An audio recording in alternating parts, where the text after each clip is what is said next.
There's certain themes that end up recurring throughout someone's lifestyle. A girl grew up in a home where there was domestic violence. Her dad used to beat up the mom, but the mom never left. Said girl, 20 years later, in a relationship where she's being beaten and she's unable to leave. This was the definition of love. This is what mommy and daddy do. People need to understand there's mental health and then there's mental illness. There's wellness and then there's the illness aspect. So there are things that you can do that help your mental wellness, and then there are things that you can do that also impact and lead to a mental illness. You might find that the presenting issue that somebody has is not necessarily the root cause. Are they calm in their speech? Are you clean? Is your hair done? I want to see your judgment. Okay, say you were crossing the road and as you were crossing, you left your shoe. What will you do? Will you go back for it or will you continue crossing? I just can't sleep. Why am I being asked about shoes? Illnesses like bipolar, something that I've particularly noticed is it can be triggered by lack of sleep for like 2-3 days. You can trigger bipolar without knowing. Welcome back. I am the teacher to teach you, the designer to refine you. My name is Butch, and thank you for coming back for yet another episode. Today, I have among the most intriguing guests that I've ever had on the show. She is, I had to write this down. I'm sorry. Ziko tu mingi. A salesperson, a marketing nini. Anyway, she's done sales, marketing, banking, customer service. She is currently a consumer behavior researcher. I don't know what that is. And she is actually, she studied psychology, and currently she has her own company, which I cannot actually tell you much about, but she will tell us in a bit. Welcome, Maryann. Thank you. Thank you. So you had mentioned that number one, actually tackle listening hivi. Yeah. You have a company. So what does your company do? So what is it called? It's called. What does it do? First of all, thank you so much for having me here. You're really welcome. Excited. I'm excited too. Yeah. Yeah. We've been friends for quite a minute. Yeah, about like 8 years. Yeah, 9 years. Yeah. So I'm really excited that you invited me to share this moment with you. First of all, congratulations. I see your podcast is doing really, really well. Your subscribers are growing, your views are, are growing. Yeah, keep it up. Steady work. You. I like it. And I'm happy to be a part of your journey. Thank you. Well. I haven't had that. That's why men mostly are not told nice things. So right now I'm keeping that in my pocket for the next 2 weeks. Thank you. Anyway. You're welcome. So my name is Maryann Wangari Badara. I wear very many hats. But because you asked me first of all about my company, that's what I'll talk about first. So it's called Beyond the Boardroom. I did my pilot event last year in August. So what I do is I curate immersive wellness experiences for different groups, whether it's staff members, whether it's individuals. So what does this entail? This entails the use of alternative therapies to reduce stress, to increase your productivity. And for me, when I'm working with companies, my ideal situation is to ensure that there's job satisfaction, and that also helps the companies retain their employees. So that's basically the whole idea behind Beyond the Boardroom. All right. Yes. So that actually, it's borderlines what we are talking about today, psychology, right? Yes, psychology. So academically, that is what I'm trained in. I studied at the University of Nairobi. I did my practicum at Mathare Hospital, which is where I got to have quite a lot of hands-on experience with mental health. Which I believe is what is our focus. That was I had that conversation today. I had Mathare and I cannot wait for the crazy stories. Oh, pun intended. No. You know, people when we're talking about mental health, people need to understand there's two aspects. There's mental health and then there's mental illness. There's wellness and then there's the illness aspect. So there are things that you can do that help your mental wellness, and then there are things that you can do that also impact and lead to a mental illness. You get? Wellness, illness. Today I need a book. Today is one of those days you see me screaming. Yeah. So how do you easily now break that down for the difference? Is there someone who is just ill, mentally ill, or for natural circumstances, and somebody who maybe it's behavioral? It's, as you said, something that she did or he did that made them ill, or do we misunderstand the whole illness? Now I'm just talking about the illness part. Okay. Yeah. So human behavior, it is affected by biological factors and environment. So nature and nurture. I see you know your stuff. Yeah, so nature and nurture.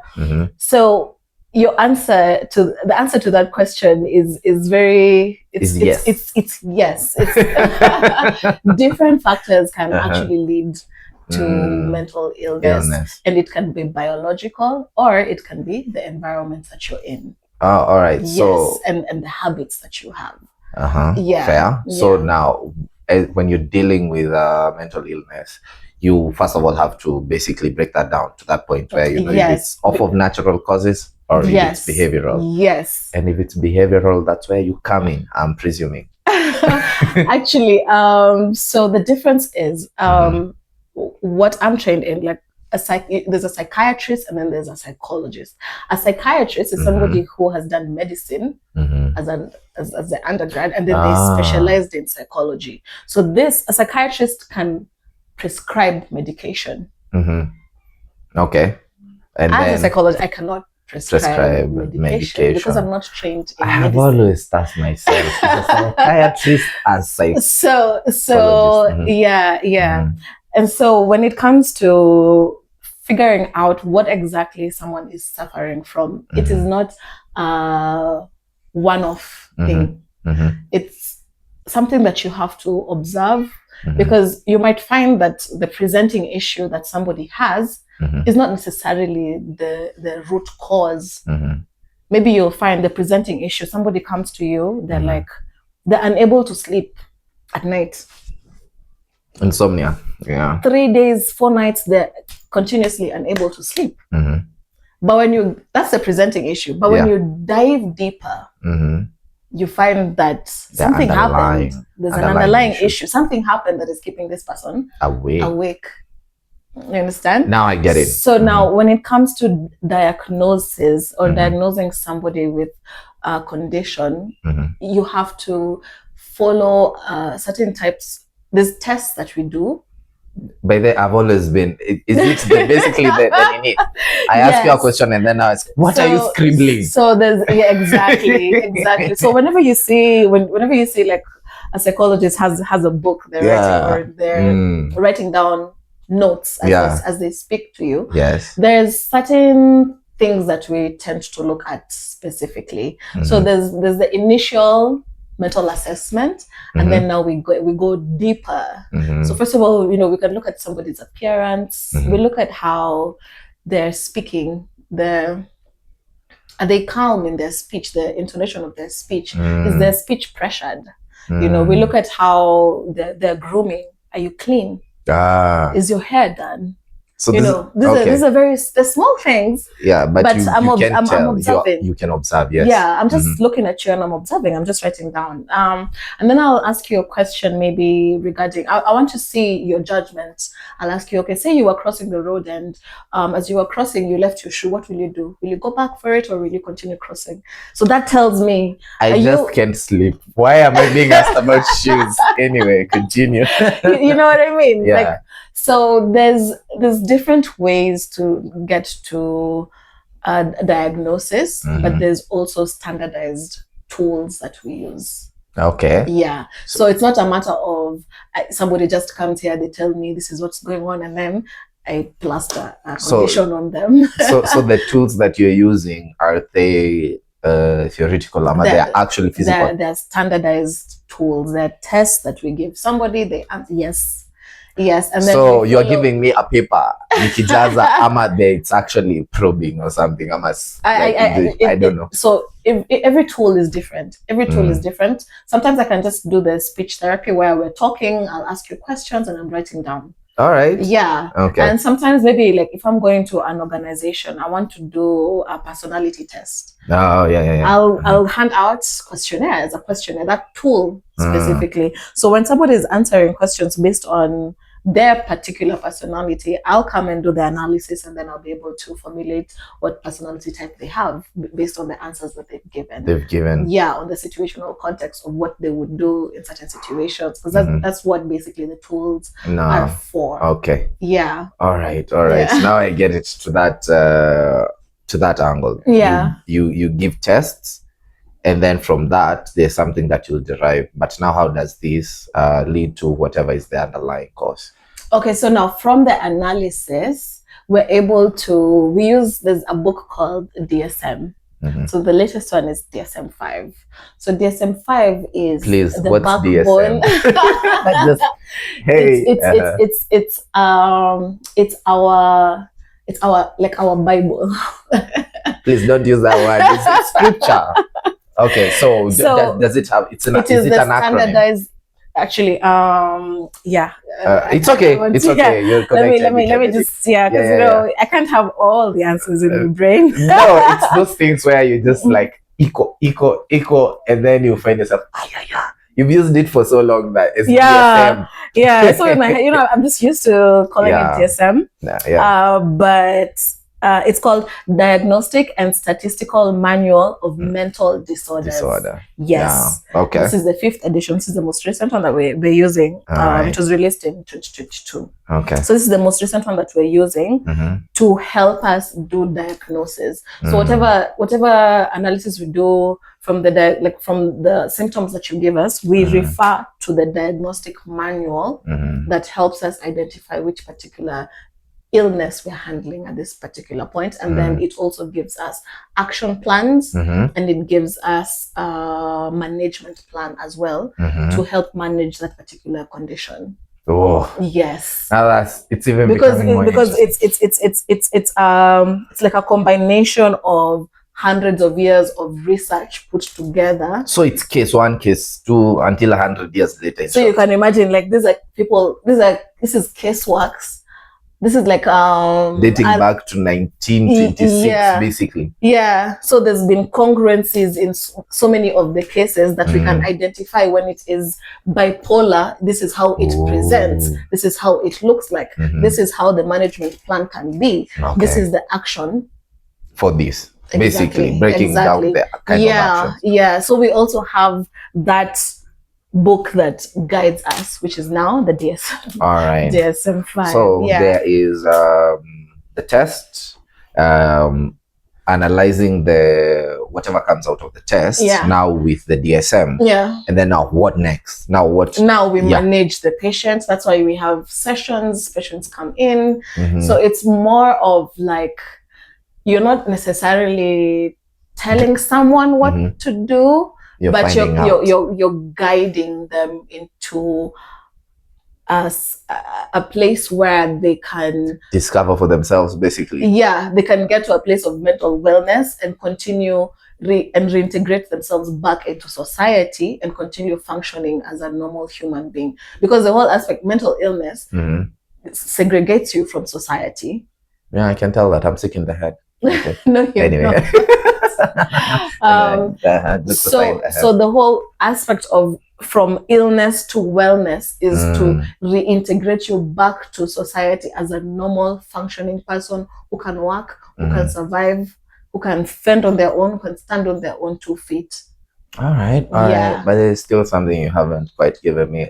What exactly are you looking for? Exactly. I have a niche. How do you get now to from what you said, how does this person get to the root cause? Or before now getting back to the society, how they get to the root cause and kind of try and untangle those little webs and now work their way back to the society. Okay, so we go into the full history of a person. So this person will come in, and after I look at how they present themselves, we now deep dive into their history from the time they were a child. So we have their family history, we have their medical history. Is there a case, or are there cases of mental illness in the family bloodline before this? And if so, what are they?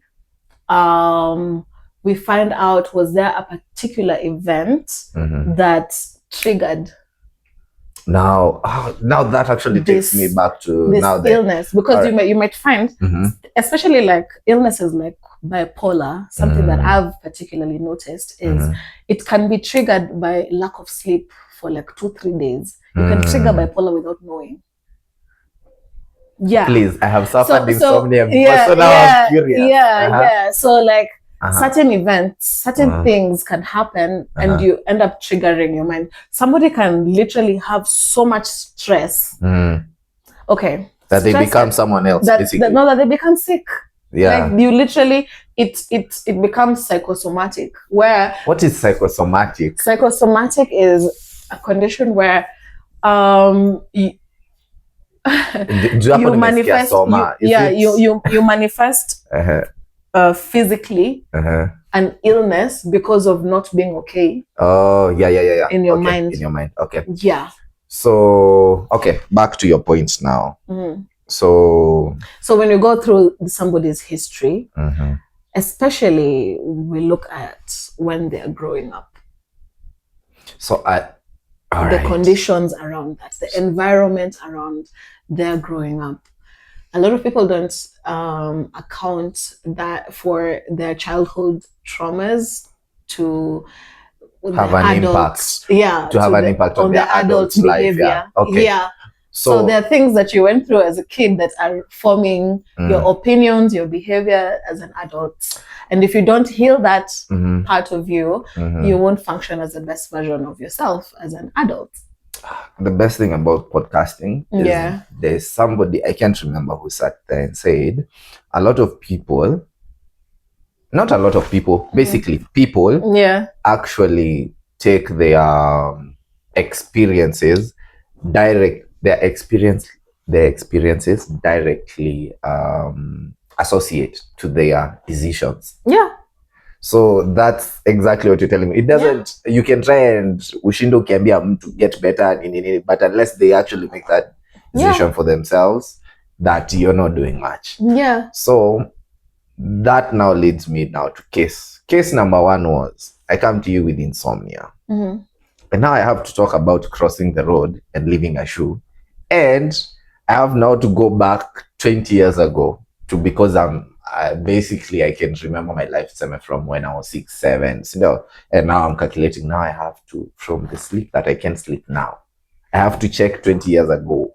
Not necessarily. Okay. We check just to have a background. Oh, okay, fair. Yeah, because it's good to have a whole view of somebody as opposed to just listening to their presenting issue. The reason for the background is we're able to figure out recurring themes. There are certain themes that end up recurring throughout someone's lifestyle. For example, you might find a girl, she grew up in a home where there was domestic violence. Her dad used to beat up the mom, but the mom never left. Said girl, 20 years later, in a relationship where she's being beaten and she's unable to leave. She will not correlate that to the fact that in her childhood, she saw this was the definition of love. For her, this is what mommy and daddy do. Because they'll fight, and then tomorrow they're on the couch. So now in her small mind, she's known that is what love is. 20 years later, she grows up, she's in a similar situation. But that's how, in her head, she believes love it happens to be. All right, let me tell you something. You're making a lot of sense in my head because these are things that people loosely say. And I have been in a conversation where a guy said, I cannot date I cannot date a girl with daddy issues. And now it brought me now, like, this is about 3-4 years ago. I had this person say this, and I was like, what do you mean? And then now you're like, oh, okay, he said it loosely and kind of rude, maybe, but now, years later, I'm saying, oh, okay. So, in short, they are getting around the fact that this girl's definition of love, and they are, because Sasa, the guy was saying this, both parents are cool, they've always been okay, and he's just directly checking now his background and this other person's background and be like, yeah, they're not compatible. Yes, you might love someone with all your heart, but you're not compatible. All right, now does that now lead to said girl? Let's produce now a case file now for harm. So now she gets in an abusive relationship, and then by some means or something happens, and then that person leaves. Not them necessarily, that person, the abusive person, leaves, and then they get now with a guy like the one who I was talking about, who maybe isn't aware. Because for this guy to say that, most likely amekuwa in a situation yenye date somebody with, and that's from that experience akamwa like, I'm not doing this again. So once that person comes out of that side and now gets with a person who is okay and has had a good background and doesn't have an issue, does that directly affect? Will they now in turn get better or now get in this relationship and now kind of look for those the love that amekuwa akiona over the years? Will they kind of look for that nudge, keep nudging at those aspects in this correct or good relationship? Do they get better naturally, or do they kind of probe into now the situation? What would you say, maybe from case, maybe you've maybe met a case or thought about such a thing? Okay, maybe let me say thought about and a few observations here and there. I think that a lot of people attract who they are. So okay. All right. This particular person, if she has gotten to a point that she's attracted a healthy, but that means that she's been doing work and she's been getting healthy. That's, fair. You understand? But if she hasn't done the work, if she hasn't acknowledged that there's something here, then she will repeat the same pattern. Fair. She will be stuck in that loop, attracting the same kind of man, whether anaitwa Kevo, Brayo, you know. Why are you nudging it? Why are you nudging it? We did not give you ourselves. I'm kidding. Anyway, so she'll end up being in that loop until she's able to face that particular issue. That made sense. So all right. You had mentioned that you did you call it practicum. Practicum. At Mathare. Sindio. Yeah. And are you allowed to talk kidogo about some few? Unfortunately, no. Yeah. You can't even lightly guzilia.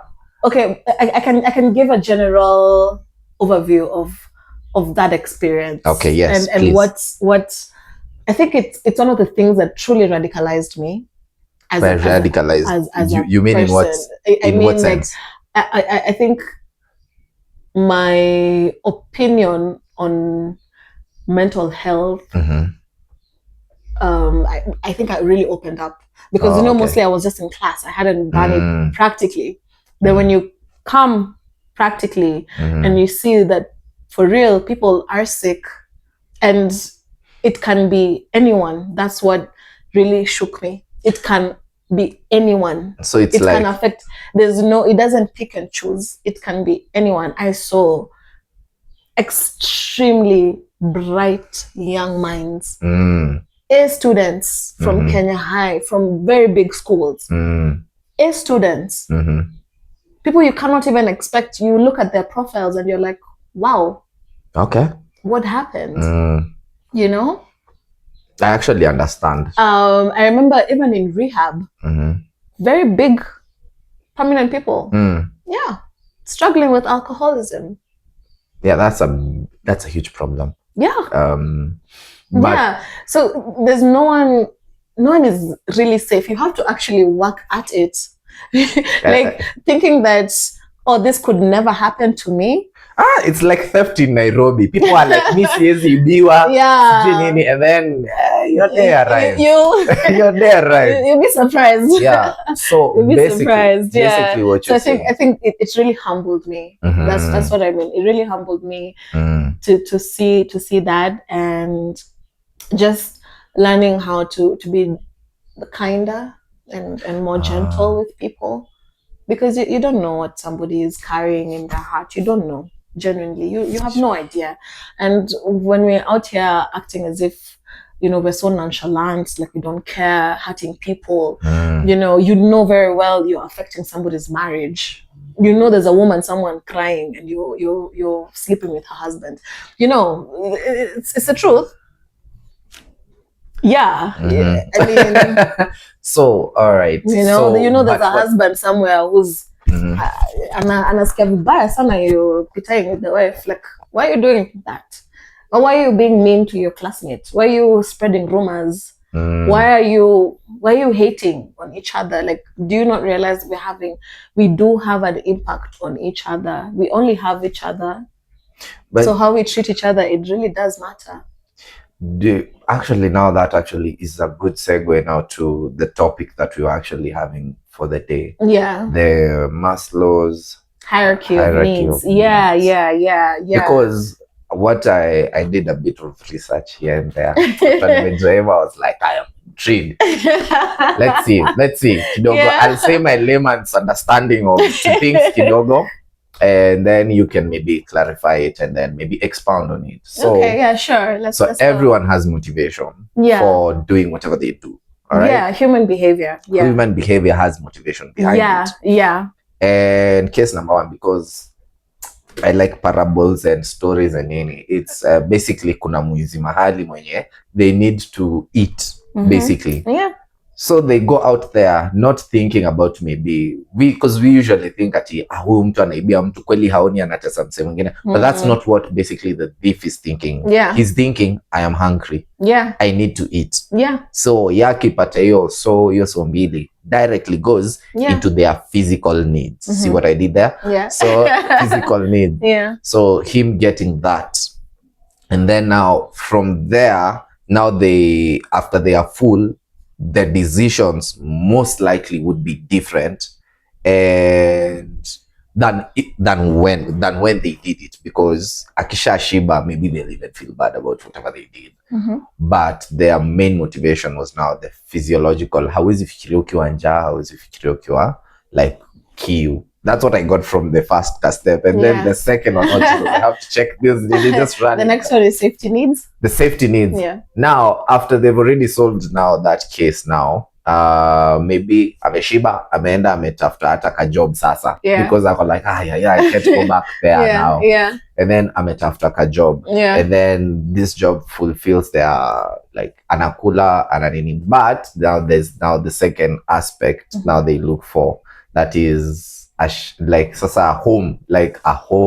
Yeah.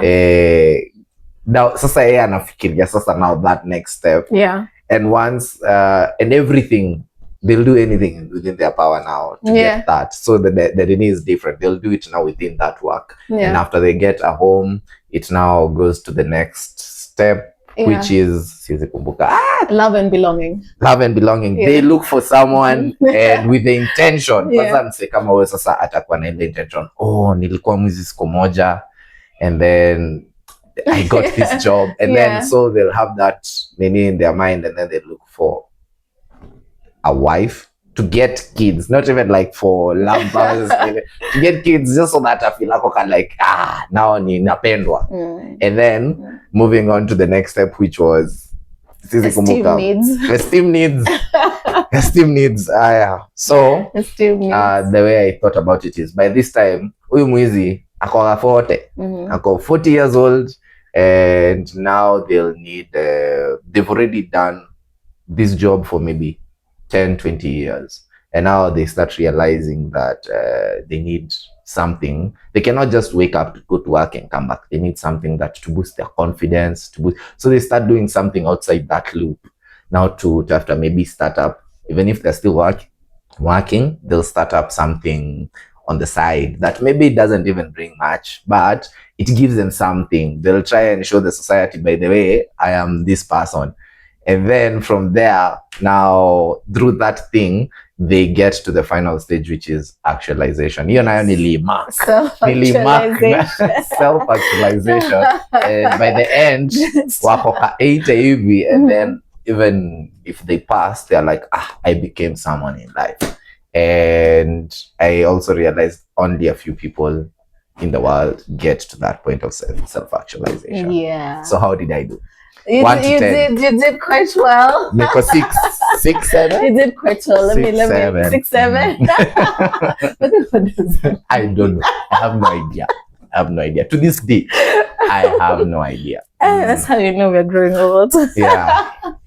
Yeah. So you've done quite well. I like your understanding, because you see, if you can, the mark of intelligence is explaining very difficult concepts in the most easiest ways, in the most simplest of ways. So the fact maybe that once said nitakuwa nikikota hapa nishawaambia in the future. Yeah, so the fact that you're able to give a very simple and relatable. Yeah, okay. So I am very intelligent. Yeah, you're quite intelligent. Yeah. Compliment number 2. You've done well. You've done well. You've done well. All right, yeah. So where do you want me to start? All right, from the basic now, from a professional standpoint, because what I did was just juju and kind of look for a story that is relatable so that I understand. So as I was reading, I was actually thinking kama huyo mwizi, but now mi version yangu ni ya mwizi, yako inaweza kuwa ya professional. Okay. So Abraham Maslow, a very interesting guy. He was a Jew. He was a Jew, and he was from Russia, if I'm not wrong. He was from Russia. Oh, okay. And for 35 years of his life, he had been searching for the meaning of life. All right. So at the age of 35, that's when he came up with this hierarchy of needs, because you know, capitalism was really taking up everyone's time. This rush to make money and the gold, and have this, have that, while essentially forgetting about the soul or the spirit. You know, for him, it got to a point he just wanted, are we here to work and die, or is there an actual meaning to life? That's fair. So this is where this came from. Okay. Yeah. So when he came up with the hierarchy of needs, I think this was like 19. I want to say 55, 60s there. I'm not quite sure. Yeah. We can just check that out. I am good with that. Nitakuwa hapa kando. Please do. You know, I'm not an encyclopedia. Maslow. Oh, yeah. What do I search for? When he came up with the hierarchy. So like,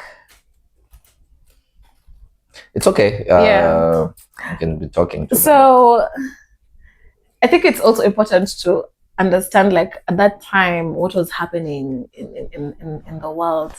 You know, a lot of recessions. We were still trying to pick up. The industries were still trying to pick up from the war, the Second World War. People were still rebuilding their economies and their lives, and so the aggression towards making money was all that pretty much mattered at that particular moment in time. And here we had somebody who was just asking himself, is this truly the purpose of life? And he did thousands and thousands of interviews, and interviewing people that he thought had reached self-actualization. Okay. Let me interject hapo kidogo. Okay. Maslow first introduced his hierarchy of human needs in 1943. 43. Yes. Yeah. So you see, this is around World War II. Yeah. Yeah. So a lot was happening there. The world was there. On fire. Yeah. So, and with war comes a lot of money. You know that? Yeah, it's called war money. Yeah, with war comes a lot of money. There's money being pumped into very different things. Yeah. So there was a great hunger for that money at that particular time.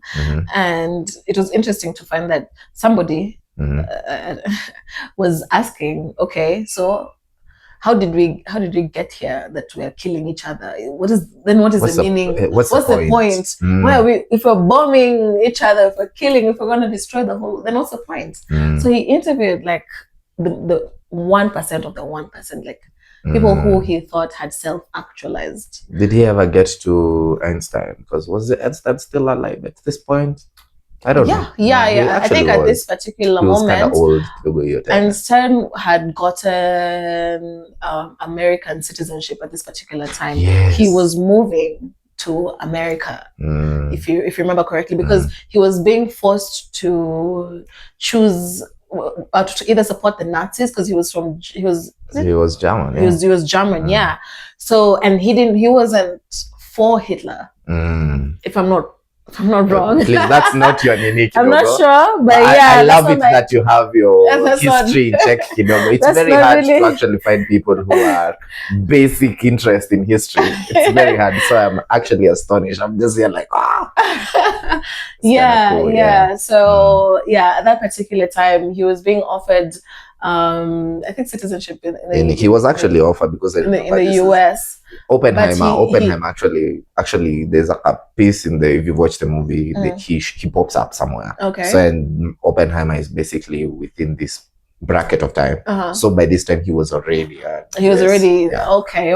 Yeah. So okay. So in these interviews, and after conducting thousands and thousands of interviews, what he found that was consistent in all these elite people who would say they've achieved the highest level of their potential in this life and they're satisfied, were all based on this particular pyramid. And at the very lower level was that the physiological needs had been met. This person did not have to think about food, did not have to think about clothing, water, rest, their sex, these are things that make up the basic needs, basic physiological needs of a healthy human being. Okay. You need food, you need water, you need clothing, you need to rest. I can barely think if I don't have tea in the morning, so I get it. Exactly. So when these particular needs are met, you go now to the second bit. So for example, you see in your example, you said the mwizi, because I'm scared leo. He'll go, he'll steal. Yeah. Not even thinking about the consequences. Yeah.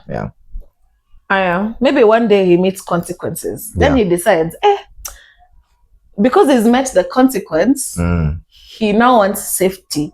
You understand? He cannot keep stealing, because with every decision, you must understand there is an equal reaction. Yeah, for every action, there's an equal reaction. You might think you've gotten away with something because maybe nothing happened the first time, but it's not how it works. The laws of the universe, they pile up. Yeah, it compounds. Yeah, so you might find siku zake the 40th day arrived, and maybe he got an ass whooping. Then this guy decides, I'm putting my life at risk. Yeah. Then he realizes I need safety.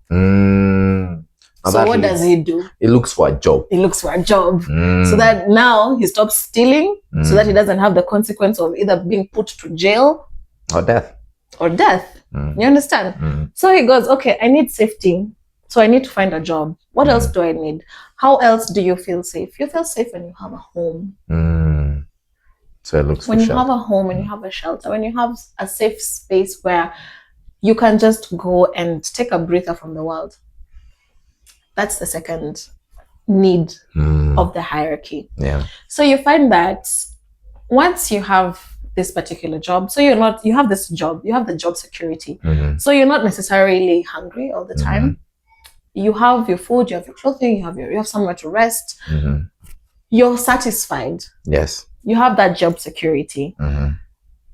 Automatically, the next thing that you want is love and belonging. You want to share that with someone. It could be friends, it could be family, and it could be a lover.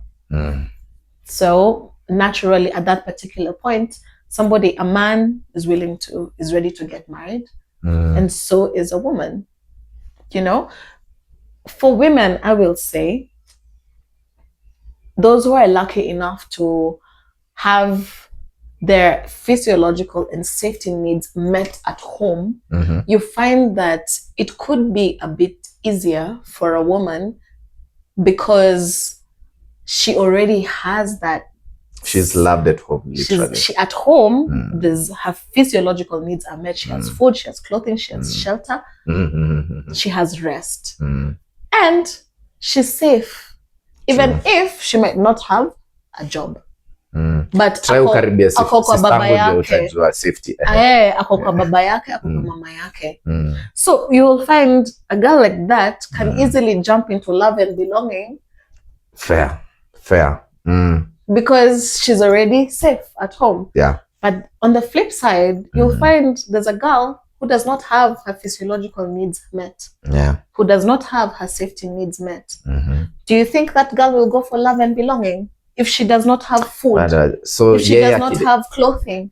If she does not have shelter? Wait, so what you're trying to tell me is if this person dates, they'll date for those reasons, in short. Primarily, yeah, because those needs have not been met.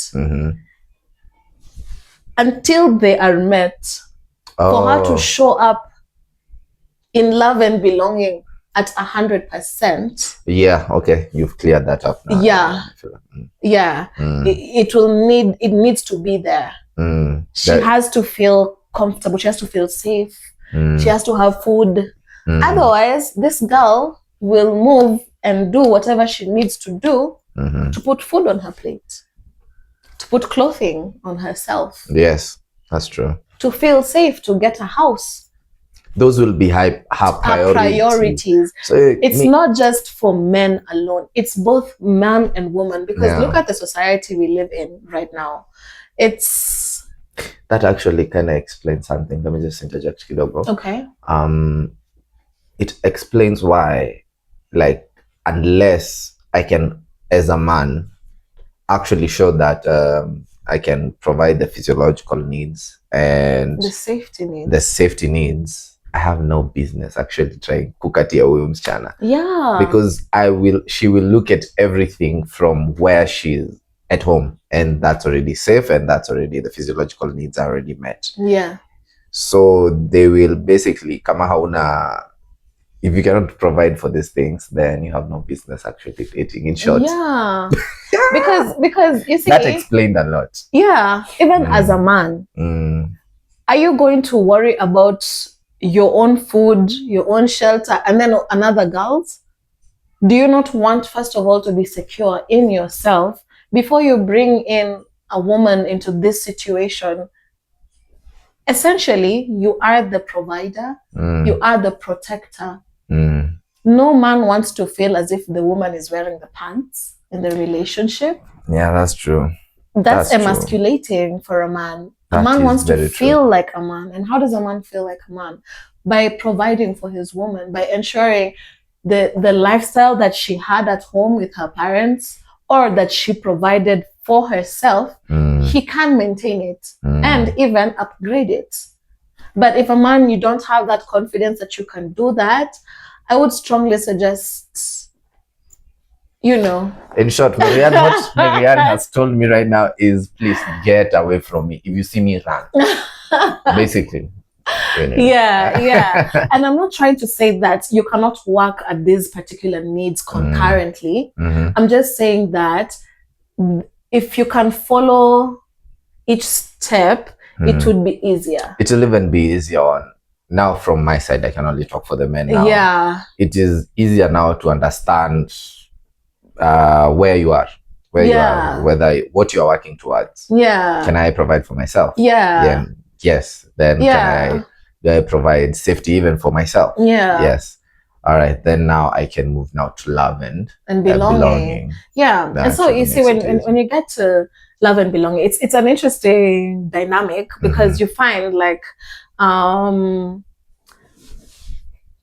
long time ago, people were encouraged to get married young. Yeah. When, like, this older generation, the boomers, and this is just an observation that I'm making. It could be wrong, it could be right, but they were encouraged to marry young,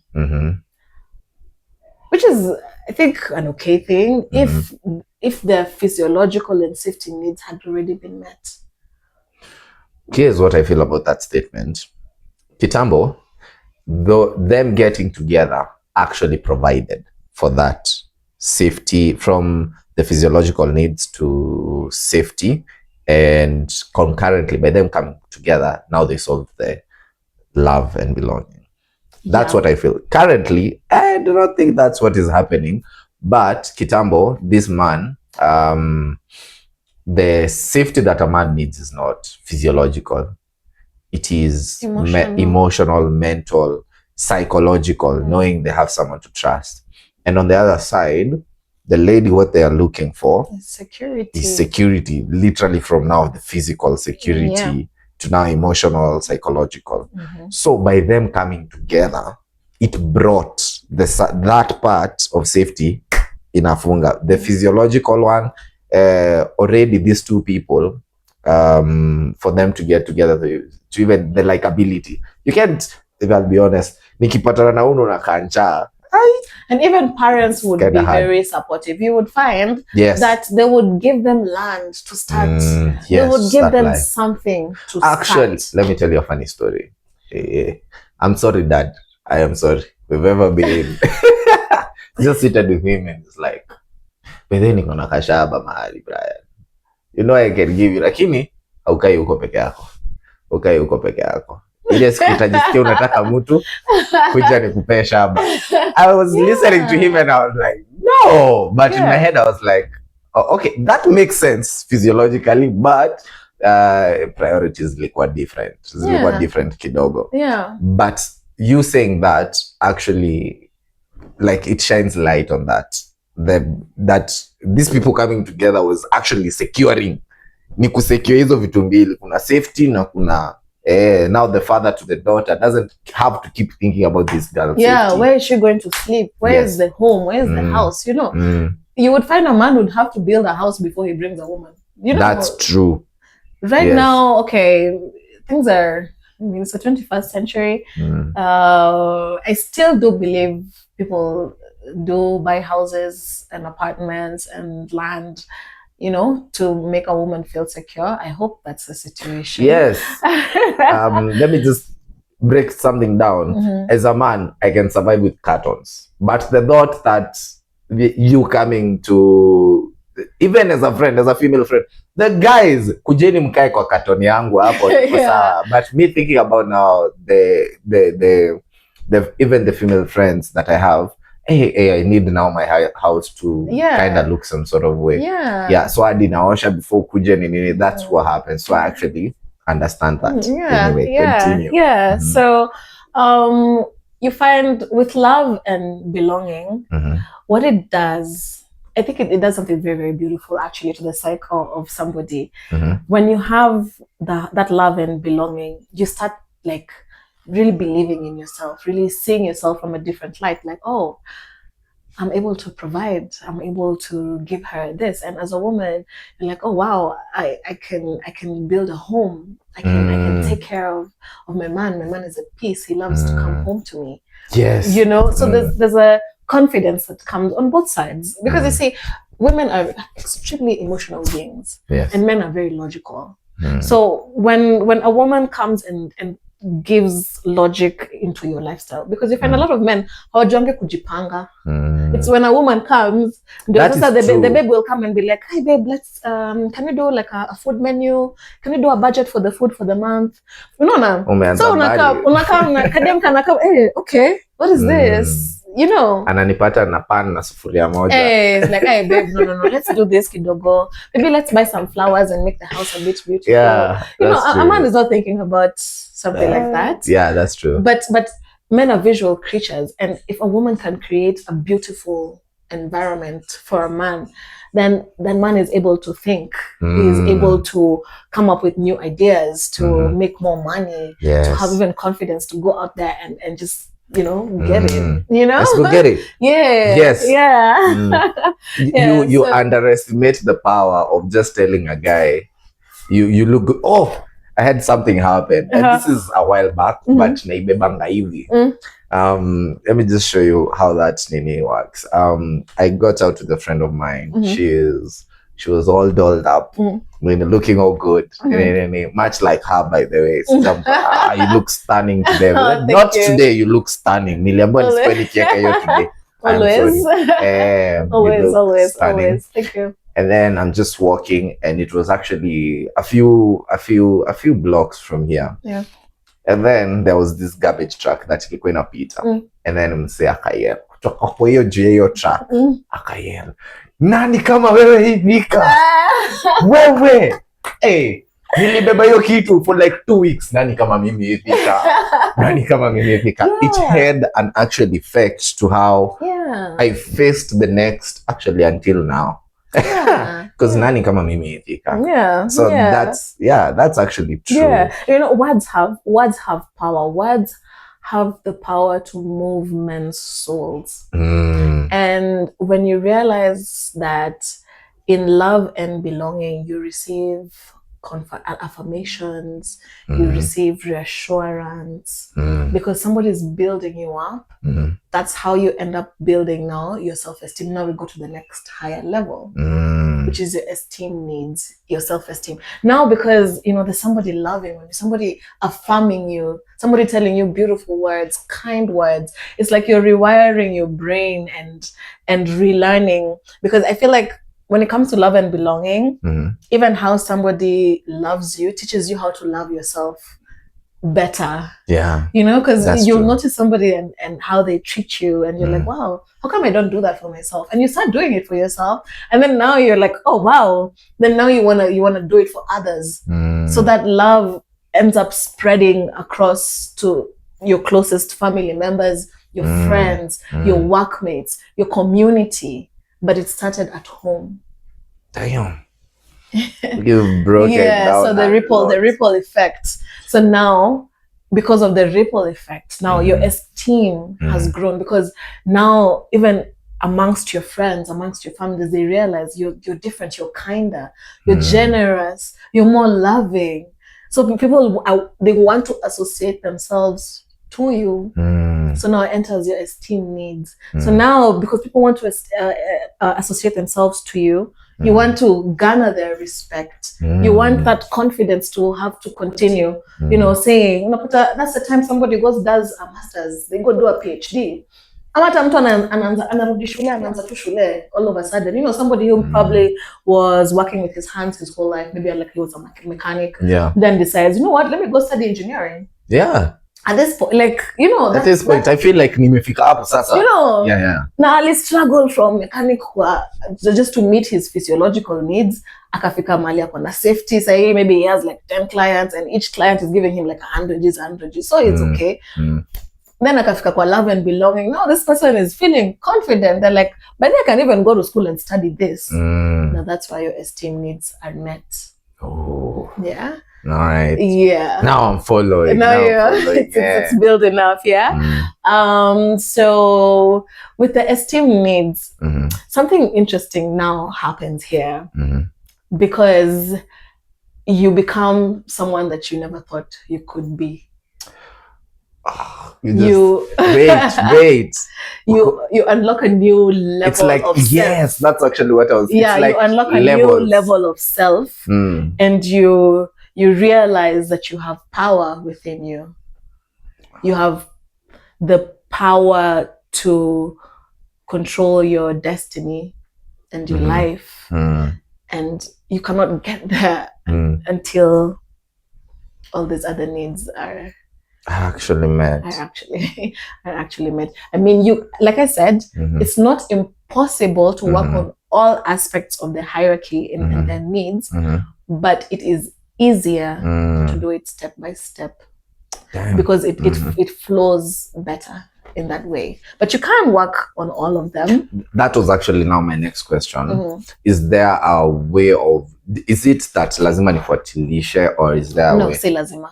Si lazima, by the way. Because we can work on two needs at the same time. You can work on your esteem needs and your safety needs at the same time. And you still have to eat. So physiological. So you can be working, you're going to school, you're doing a degree.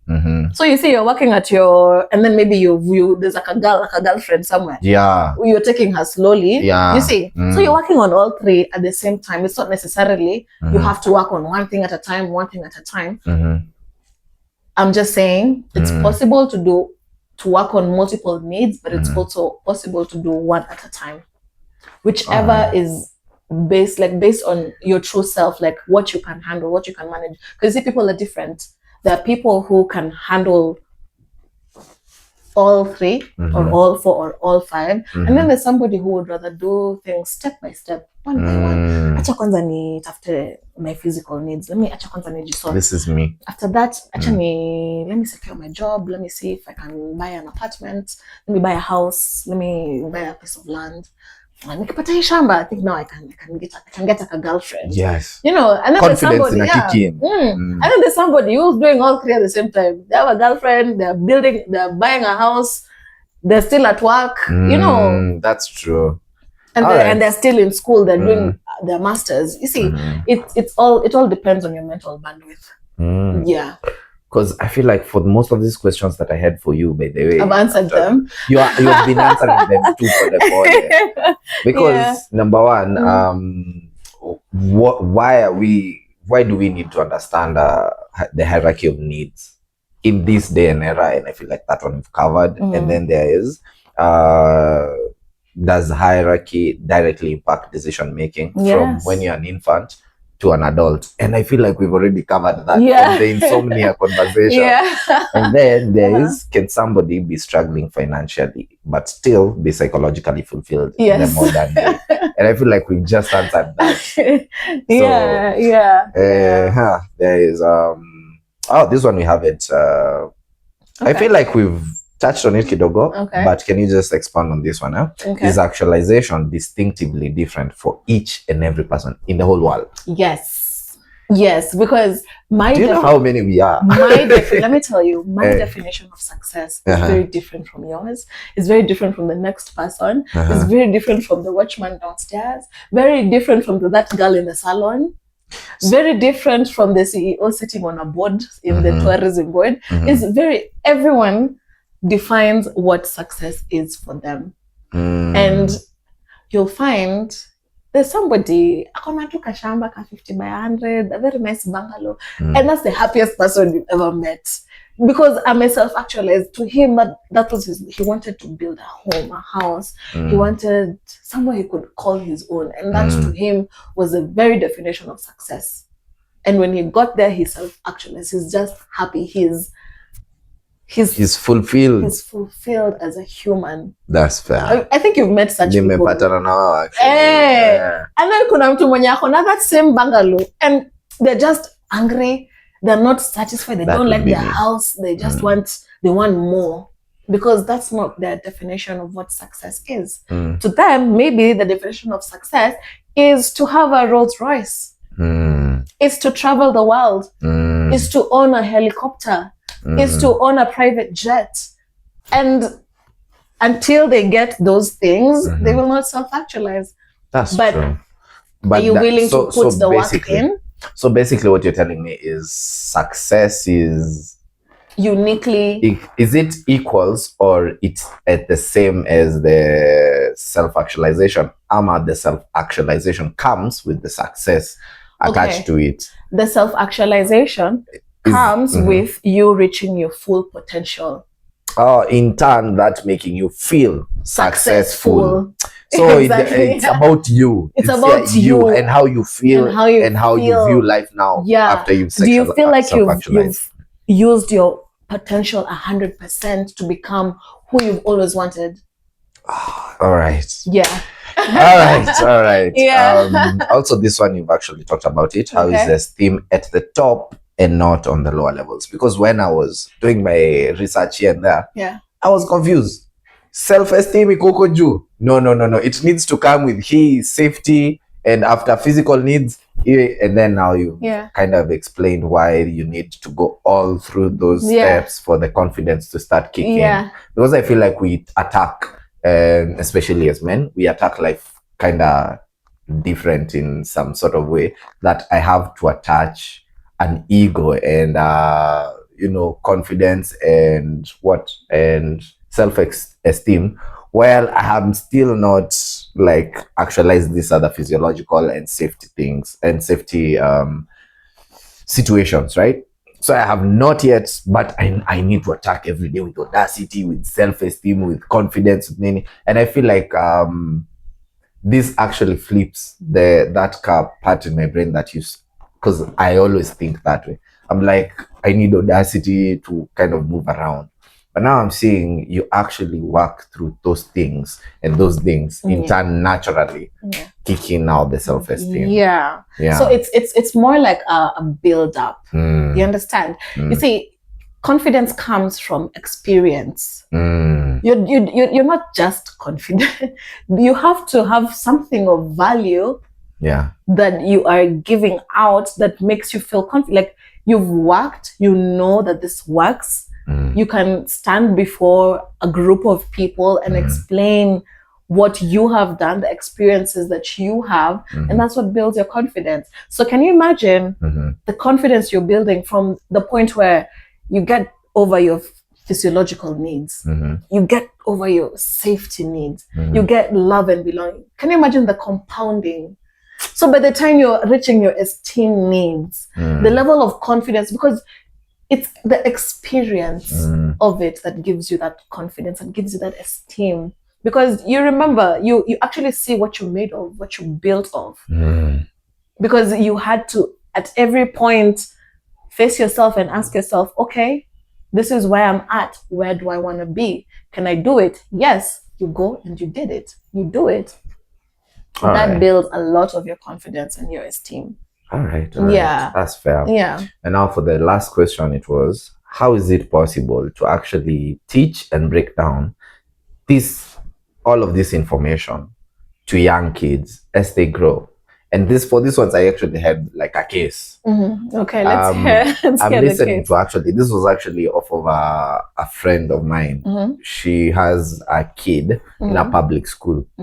And the kid, they are from a middle class. So they are like, instead of going and paying 50,000, 60,000 for private school, let me just take this person to, let me take my kid to a public school. And they took the kid to a public school. And then this kid, as they are now every day, they go to school and then they come back, mara maybe was something, they are being bullied, chakula yake imechukuliwa, nini. And all of this bullying is happening by now, by the kids from the ghetto, and now this has in turn now affected the kid to have now low self-esteem, the confidence. They are always like fearful, like hata ukimguza na fidget, and you find those kind of cases, or they are easily irritable. You see, because they need now to, as a self-defense mechanism, now they wanakuwa wakali because now they always feel like they have to defend themselves in some sort of way. And I was like, now that kid, and you know the opposite would also happen to the public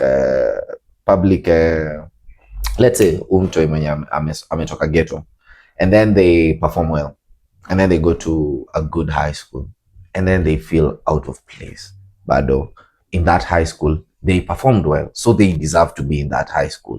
But then they go to this national level high school, and then they are in a position where they are not necessarily even being bullied, which for most part they are, but they don't even need that to feel out of place. So how can we actually now give that kid to understand? Because I feel like if that kid understands this hierarchy in some sort of way, and you can sit them down and teach them like, yeah, atasoma cram, but how does this person understand that this is what is going on?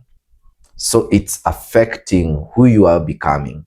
And if you actually don't understand this now, or wake up this maybe tendencies that you've started developing right now, that it will lead to a disaster when you're an adult. Some of them, I have actually met a kleptomaniac. I hope the right word I'm using. Kleptomaniacs, no. Yeah, like, and they are from a well-off family. So I'm like, why do you feel the need to keep picking things that don't belong to you? But they actually, like, say me actually, this was I was in high school, because I remember this guy used to actually bully people and take their hats, their chains, their rings, and such kind of behavior. And then one day this dude rolls up in a Range Rover. I was like, ain't no way. And I didn't understand that until now. Years later, about 10-15 years later, now I'm sitting here looking at Maslow's hierarchy of needs, yeah. And then I'm realizing, like, there's something that affected that guy when he was growing up, and he felt the need to actually assert some sort of dominance because he doesn't need whatever he's picking from people. And that affected him from when he was small. So I was thinking about that, and I was thinking, like, how do we get this information to that kid? Okay. Wow, that's we have a lot to unpack there. Yeah. So, okay. With children, children are a gift from God. Let's start there. And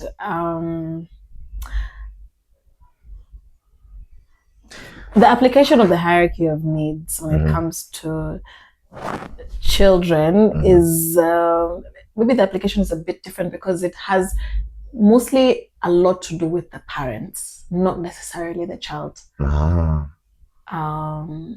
himself or herself. Yeah.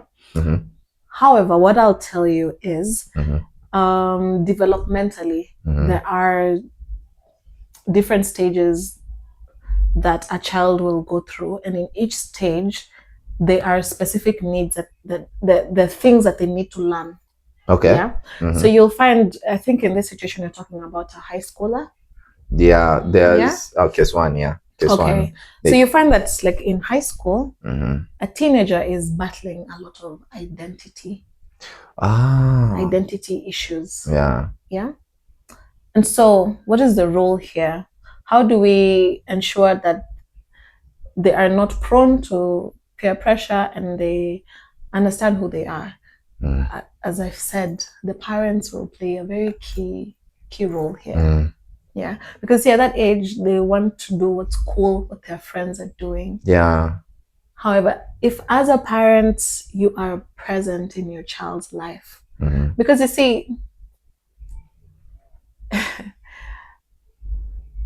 a child's view of the world is very dependent on their parent. That's true. That's true. How they see their parents at home navigating life is how they will think about life. So if at home they see mom is always stressed, hakuna pesa, that kid will always believe hakuna pesa. So in turn they'll be like, to that kid, I need that money. Money is everything. Another kid at home, he says the dad is always loving on the mom, always kissing her, always hugging her. Mm. Yeah, this kid is just like, wow, I can't wait to get married. I can't wait to get a girlfriend. You know, you find another kid. Hey, the dad is always coming home drunk. Always coming home at 11 p.m. Noon, the next day at noon. What will happen? The tendency will now start rubbing off on them. Yeah. Okay, they say monkey see, monkey do. Yes. What a child observes from their parents. They actually learn more from that than talking to them. Yeah, don't show them by example that life is like this. So, for instance, if you're a parent and maybe you're struggling financially, you're working on your physiological needs, you're also working on your safety needs, and maybe you're also working on esteem needs. Say you're a single mother, yeah? Show your child how you're back in school, you're studying. Like, you could be 38, but you've gone back to university to study, to do a degree, to elevate yourself so that you can have your safety needs met. Yeah. So be open with your child. Be, hey, my daughter, you saving me, I'm still my son. You saving me, I'm studying. That actually happened to me. Right now, I'm trying to elevate. If I can get this degree, I know I can get a better paying job, and I think I can be able to buy us a house or build us a home. You understand? Yes. So in that way, you're not necessarily you're showing the child something. You're showing the teenager something. You're showing the application of the hierarchy of needs in real life, as opposed to being like dismissive. Okay. Yeah. Don't be dismissive to your child just because you're stressed about work, just because you don't have enough money, just because maybe the situation is not ideal, just because your boyfriend broke up with you, or your husband or your wife. Don't project your issues onto your child. This child is looking up to you for guidance. They're looking up to you for their own esteem needs. You are their primary influence in their lives. That's true. And if home is hostile, then what will that child fall back on? They'll fall back on friends and society, and we know how that goes. That actually answers that. Yeah. You've actually explained it, because as a kid, I thought my dad was Superman. And nobody, the boy. Yeah. Me talk some about Wangu. Yeah. Because Babangu has that pick of Babaka. It was like that's the kind of thinking. That confidence. Yeah. That you get because your dad actively interacts with you. Yeah. Actively spends time with you. Yes. Actively shows you. I mean, nafanya hivi, like and you're even proud of yourself. Your child is proud of you. I thought we were doing really well as a kid. I thought we have all the money in the world.